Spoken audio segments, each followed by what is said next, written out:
JD ఇద్దరు home minister ని arrest చేసి ఇక ఇన్వెస్టిగేషన్ కోసం ఒక గదిలో కూర్చోబెట్టి ఉంటారు. అప్పుడు జేడీ, చూడు, నువ్వు 20 ఏళ్ల క్రితం ఇన్స్పెక్టర్ కావ్యని హత్య చేయించాల్సిన అవసరం ఏముంది? ఆ నవనిధులకి నీకు సంబంధం ఏంటి? అసలు నీకు సహాయం చేస్తున్న మూడో వ్యక్తి ఎవరు? ఎందుకు నువ్వు ఇదంతా చేస్తున్నావు? మర్యాదగా నిజం చెప్పు అని జేడీ ప్రశ్నల మీద ప్రశ్నలు వేస్తూ ఉంటుంది. నువ్వు నన్ను ఏం చేసినా కూడా నాతో నిజం చెప్పించలేవు జేడీ. నేను నోరు తెరిచి చెప్తే కదా అని హోమ్ మినిస్టర్ అంటాడు. ఇదంతా కూడా సాధు నాయక్, కిరణ్, రమ్య సీసీ క్యామ్ లో చూస్తూ ఉంటారు. నేను చెప్పను, నువ్వు చెప్పించలేవు అని హోమ్ మినిస్టర్ చెప్పగానే జేడీకి చాలా కోపం వస్తుంది. వెంటనే రివాల్వర్ తీసి, నువ్వు మర్యాదగా నిజం చెప్తావా లేకుంటే నీ ప్రాణాలు తీసేనా అని రివాల్వర్ ని పాయింట్ బ్లాంక్ లో ఆదికేశవకి గురి పెట్టేస్తుంది. జేడీ, ఏం చేస్తున్నావని కేదార్ టెన్షన్ పడుతూ సర్ది చెప్పుతూ ఉంటాడు. నువ్వే ఆగు కేడి, నేను ఈ రోజు నిజం చెప్పించి తీరాల్సిందే. చూడు, ప్రాణాలు కోల్పోతావు, జాగ్రత్త. నిజం చెప్తావా లేదా అని జేడీ బెదిరిస్తూ ఉంటుంది.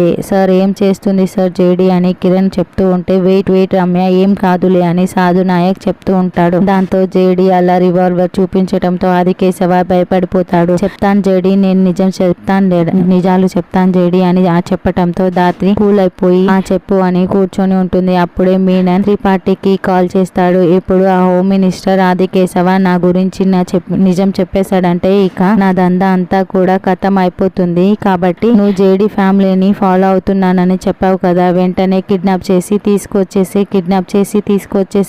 త్వరగా అని మీనన్ చెప్తాడు. అలాగే బాయ్, అలాగే. నేను సిరి వాళ్ళ కార్నే ఫాలో అవుతున్నాను. సిరి వాళ్ళ అత్తయ్య వెళ్తున్నారు బాయ్, నేను కిడ్నాప్ చేసి తీసుకొస్తాను బాయ్ అని త్రిపాఠి ఫోన్ పెట్టేస్తాడు. ఇక్కడేమో జేడీ నిజం చెప్పిస్తూ ఉంటే, మరి ఈ లోపలే మీనన్ మీ ఫ్యామిలీని కిడ్నాప్ చేశానని బెదిరించేస్తాడా అన్నది రానున్న ఎపిసోడ్ లో తెలుసు.